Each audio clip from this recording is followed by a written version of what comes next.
India ഇനി US-ന്റെ മുൻഗണനാ പട്ടികയിലില്ല. യാതൊരുവിധ മുൻഗണനയും ഇനി ഞങ്ങളുടെ ഭാഗത്തു നിന്നും ഉണ്ടാകില്ല. ഇന്ത്യയും US-ഉം തമ്മിൽ ക്വാഡ് ഉച്ചകോടിക്ക് ഒരുങ്ങുന്നു എന്ന റിപ്പോർട്ടുകൾ പുറത്തു വന്നതിന് ശേഷമാണ് ഇത്തരമൊരു കാര്യങ്ങൾ പരാമർശിച്ചുകൊണ്ട് ഇന്റലക്ച്വൽ പ്രോപ്പർട്ടി അറ്റോർണിയും എഴുത്തുകാരനുമായ നവരൂപ് സിംഗ് ഇത്തരമൊരു പരാമർശം നടത്തിയിരിക്കുന്നത്.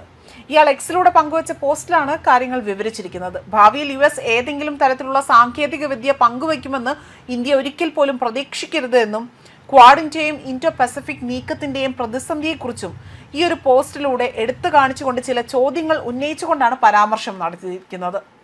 ഇന്ത്യ ഇനി US-ന്റെ മുൻഗണനാ പട്ടികയിലില്ല. ഇൻഡോ പസഫിക് നീക്കവും ക്വാഡും പ്രതിസന്ധിയിലാണ്. അത് നിർജീവമായതിന് തുല്യമാണ് എന്ന് പറയുന്നു.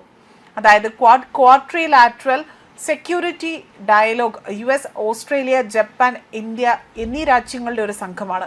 ഇന്ത്യയും അമേരിക്കയും തമ്മിലുള്ള ബന്ധത്തിലെ മാറ്റം സൂചിപ്പിച്ചുകൊണ്ടാണ് ഇക്കാര്യങ്ങൾ എഴുതിയിരിക്കുന്നത്. പ്രത്യേകിച്ച് ടെലികോം, ഡിജിറ്റൽ ഇൻഫ്രാസ്ട്രക്ചർ മേഖലകളിൽ US-ൽ നിന്നുള്ള നൂതന സാങ്കേതിക വിദ്യയുടെ ലഭ്യതയെ സംബന്ധിച്ചുകൊണ്ട് പ്രതീക്ഷ ഇന്ത്യ പുനരാലോചിക്കണമെന്നും ഇതിലൂടെ ഊന്നി പറയുന്നു. സുപ്രധാനമായ ടെലികോം അടിസ്ഥാന സൗകര്യങ്ങൾക്കായി തന്നെ ഇന്ത്യക്ക് ആഭ്യന്തര പരിഹാരങ്ങളെ ആശ്രയിക്കണമെന്നും ഇതിലൂടെ പറയുന്നുണ്ട്.